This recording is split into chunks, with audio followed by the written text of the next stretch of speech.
Selamat sore, salam sejahtera bagi kita semua. Selamat sore, Pak. Pada sore hari ini kita akan melaksanakan sidang meja hijau Saudara Wahyu Satria Putra Jega pada tanggal 9 November 2020 pukul 15.55 WIB.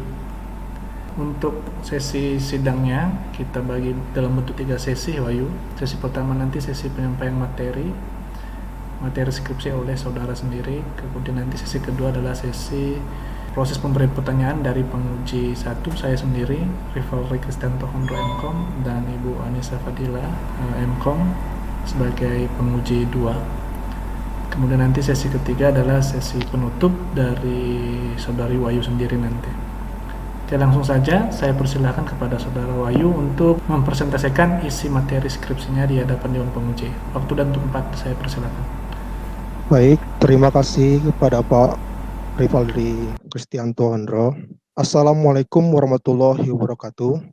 Selamat sore, salam sejahtera bagi kita semua. Pada hari ini saya sangat bahagia dan senang sekali karena saya telah mencapai di tahap ini, yaitu tahap untuk mencapai sarjana komputer. Tentu ini harapan saya dan harapan kedua orang tua saya dan keluarga saya. Dan perkenalkan, nama saya Wahyu Satria Putra Jega, NPM 15110748. Saya ingin mengucapkan terima kasih kepada penguji satu, Bapak Rival Kristianto Endre, MKOM, dan penguji dua, Ibu Anissa Fadila Siregar, MKOM, serta pembimbing saya, Bapak Heri Sunandar, MKOM, dan Ibu Suginem, MKOM, serta Ibu Dekan Miss Nelly Astuti Hasibuan, MKOM, dan Bapak Rektor Medan. Langsung saja, saya ingin mempresentasikan isi skripsi saya yang berjudul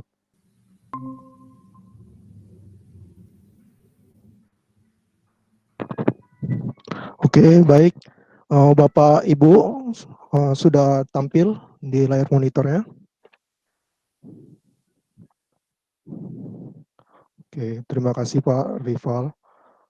Judul skripsi saya itu adalah implementasi algoritma fungsi khas Cross-L untuk mendeteksi orisinalitas citra digital.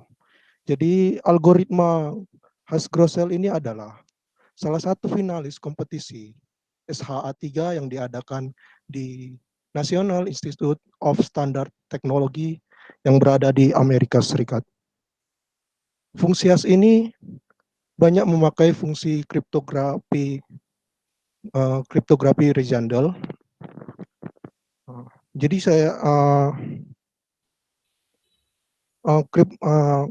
fungsi hash Grossel ini sama dengan algoritma fungsi-fungsi hash lainnya. Oke. Latar masalah yang saya ambil adalah perkembangan citra digital sekarang sangat pesat.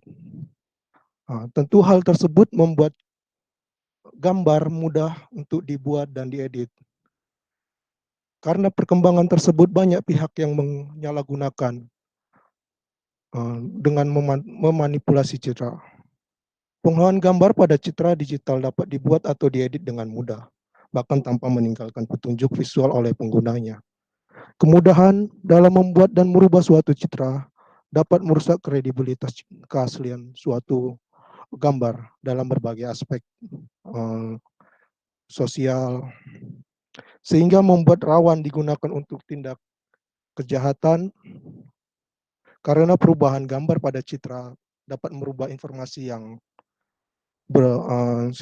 tidak valid atau bisa membuat kita termakan hoax, lalu dapat merugikan suatu perusahaan, merugikan orang lain, merugikan lapisan-lapisan masyarakat tertentu.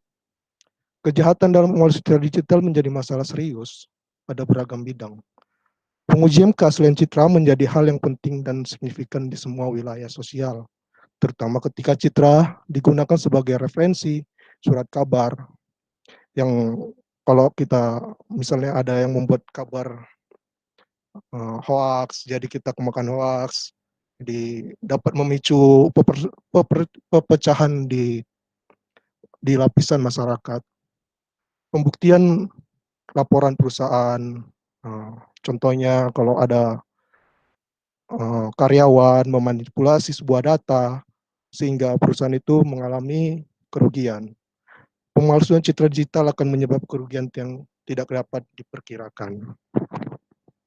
Lanjut, perumusan masalah. Jadi perumusan masalah dari isi skripsi saya adalah bagaimana proses yang dilakukan untuk pendeteksian keaslian sebuah citra digital. Lalu bagaimana cara kerja metode Gross-L untuk menghasilkan kode khas sebuah citra digital. Lalu bagaimana proses menguji kemampuan metode Gross-L dalam mendeteksi keaslian citra digital dengan menggunakan bahasa pemrograman MATLAB 2013. Lalu batasan masalahnya. Tipe citra yang digunakan berformat JPG atau Joint Photographic Expert and Assemble. Batas resolusinya untuk mengujinya 5x5 pixel. Lalu menerapkan metode Gross-L 256 bit. Bahasa pemrograman yang digunakan adalah bahasa MATLAB. Tujuan dari skripsi ini untuk menguraikan proses yang dilakukan untuk mendeteksi keaslian citra digital. Menguraikan cara kerja metode Gross-L untuk mendeteksi keaslian citra digital. Lalu menguraikan tahap-tahap perancangan aplikasi deteksi keaslian citra digital menggunakan bahasa pemrograman MATLAB 2013.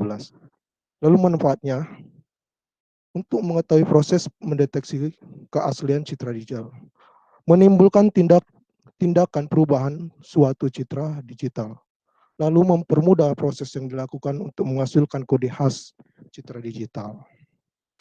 Lalu teori metode Gross-L. Gross-L adalah salah satu dari 5 finalis kompetisi SHA3 yang diadakan oleh NIST. Algoritma fungsi hash sama seperti algoritma fungsi hash lainnya, membagi pesan menjadi blok-blok dengan ukuran tetap tertentu. Setiap dari blok ini akan diproses dengan fungsi kompresi tertentu dan hasil dari setiap blok menjadi masukan bagi proses setelahnya. Akan tetapi tidak seperti MD5 atau SHA, Gross-L menyimpan state hash sementara atau hasil proses kompresi sementara sampai blok tertentu dengan ukuran minimal 2 kali ukuran final hasil yang diinginkan. Definisi citra digital.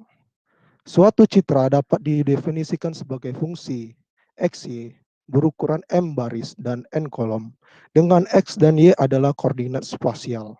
Dan amplitudo F di titik koordinat XY dinamakan intensitas atau tingkat keabuan dari citra pada titik tersebut. Apabila nilai X, Y, dan nilai amplitudo F secara keseluruhan berhingga finite dan bernilai diskrit, maka dapat dikatakan bahwa citra tersebut adalah citra digital. Tujuan kriptografi yaitu kerahasiaan atau confidentiality. 2. Integritas data atau data integrity. 3. Autentifikasi atau authentication. 4. Penyangkalan atau non-reproduksial. Jadi kita skripsi saya ini memakai authentication. Lalu rancangan sistem saya. Di sistem, proses transformasi dari data citra STNK dengan Gross-L. Di sini sebelum kita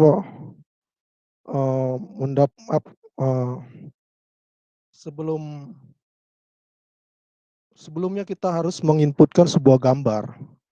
Di sini saya memakai citra STNK bermotor, yang mana saya pilih ini karena saya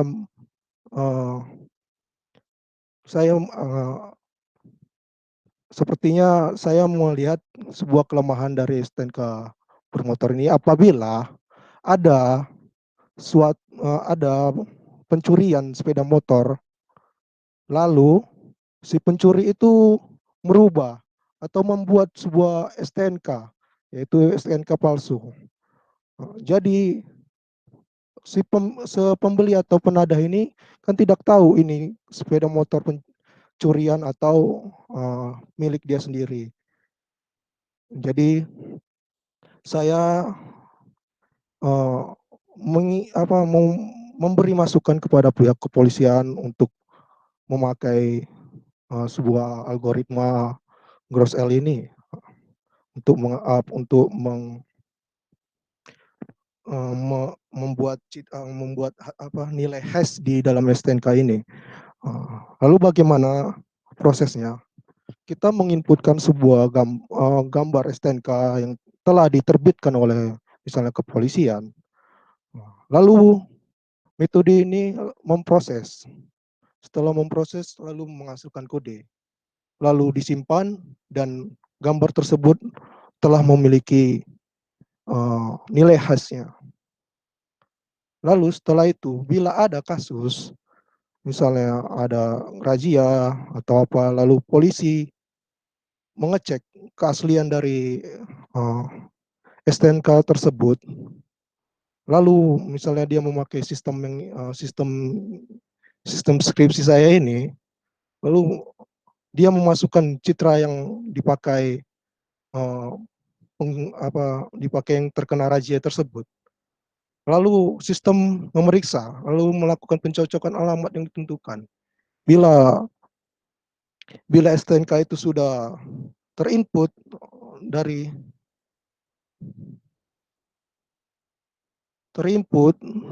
dan memiliki nilai khas, maka dia akan terdeteksi. Jika STNK tersebut tidak memiliki nilai khas, maka tidak terdeteksi.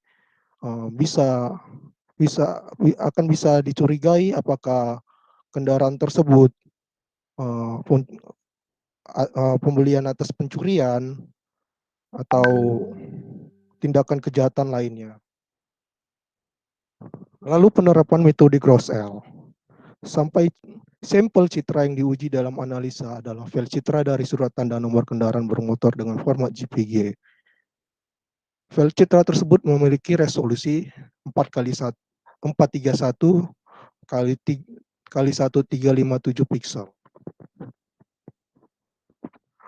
Lalu proses yang dilakukan untuk mengambil nilai, binder citra menggunakan aplikasi MATLAB. Diawali dengan menginput gambar di MATLAB. Kemudian menampilkan nilai-nilai pixel dari surat tanda nomor kendaraan bermotor dengan perintah di bawah ini.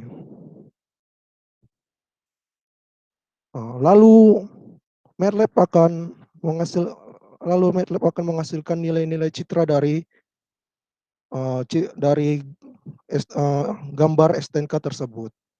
Ini nilai dari STNK tersebut. Lalu kita akan mengubahnya ke bentuk nilai binar. Lalu kita akan mengelompokkan atau membuat tabel dari nilai-nilai binar tersebut.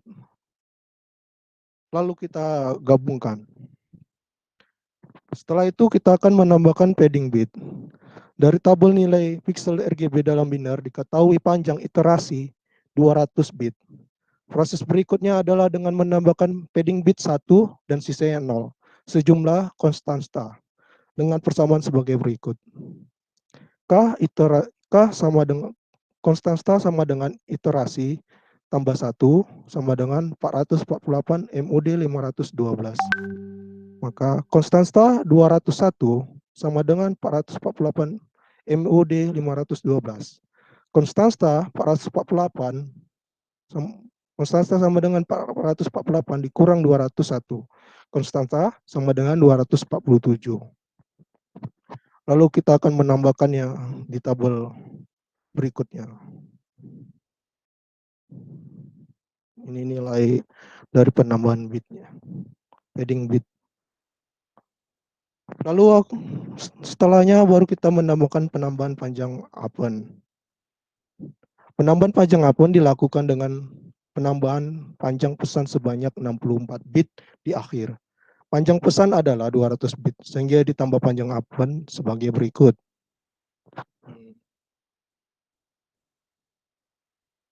Ini adalah penambahan panjang apun ya.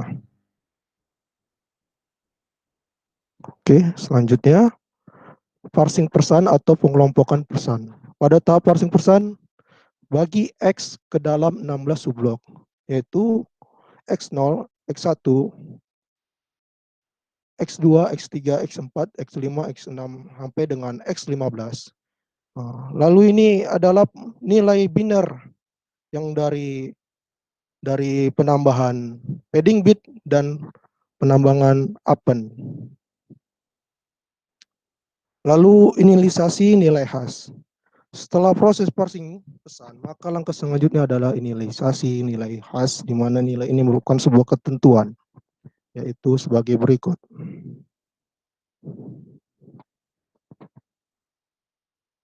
Notasi X subblok. Pemilihan subblok ditentukan dengan tabel fungsi permutasi R. Ini sebuah tabelnya.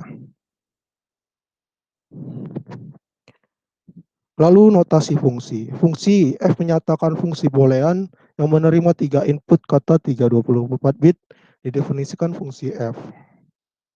Di mana urutan penggunaan fungsi-fungsi tersebut adalah sebagai berikut.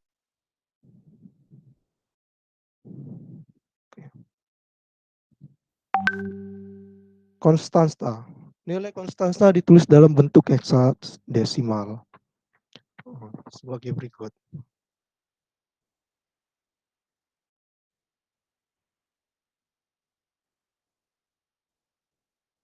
Lalu melakukan putaran atau pergeseran dari nilai-nilai bit itu dan dengan menggunakan sistem permutasian tadi, begitu. Karena prosesnya panjang sekali, maka saya tidak membuat di presentasi ini. Lengkapnya ada di skripsi saya. Lalu penggabungan biner blok pertama hingga ke-16 dari hasil penukaran di atas menjadi satu sehingga panjang 502 bit. Sehingga hasilnya sebagai berikut. Hasil gabungan biner blok di atas selanjutnya di XOR-kan dengan biner benar X0 sehingga hasilnya sebagai berikut. Jadi untuk memperoleh hasil hash akhir, ini kemudian ditransportasikan dengan operasi hash sama dengan hash XOR permutasian yang kemudian dipotong sesuai panjang hash yang diinginkan. Ambil 256 bit paling kiri dari hasil XOR di atas untuk keluaran hash gross 256 bit. Hasil dari substitusi di atas adalah hasil keluaran gross. Untuk mendapatkan kode hashnya, hasil substitusi dikonversikan ke heksadesimal sehingga hasilnya sebagai berikut. Jadi citra STNK tersebut inilah nilai hashnya. Nilai hash dari algoritma Gross L. Pengujian sistem. Di sini saya menggunakan sebuah sistem yang ada di website yaitu Hashwish, tapi di sini tidak saya tampilkan, mungkin akan terlalu panjang. Bisa dilihat di isi skripsi saya.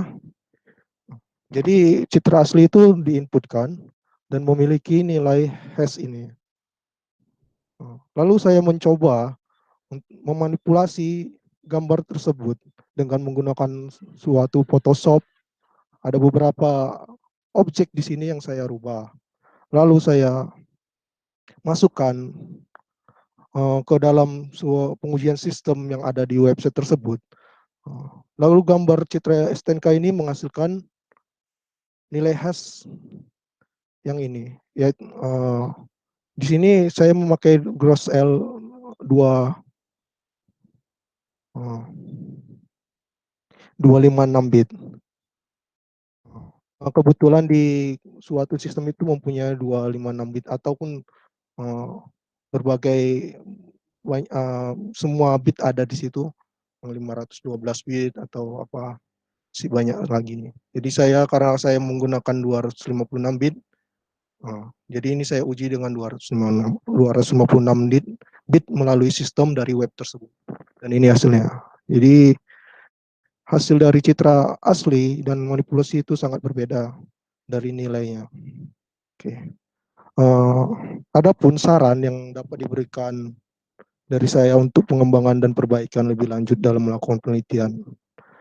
Grosel Grosel meskipun masih dalam pengembangan merupakan algoritma fungsi hash yang cukup baik, apalagi banyak komponen yang terinspirasi dari algoritma kriptografi simetri Rijandel yang telah teruji dan telah dipelajari dengan baik selama lebih dari 10 tahun.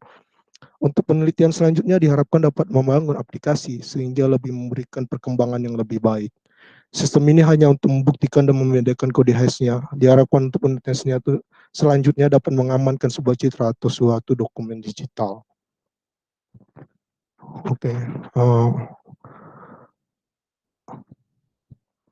demikian Bapak dan Ibu dari presentasi saya. Lebih dari kurang saya mohon maaf. Kepada Allah saya mohon ampun.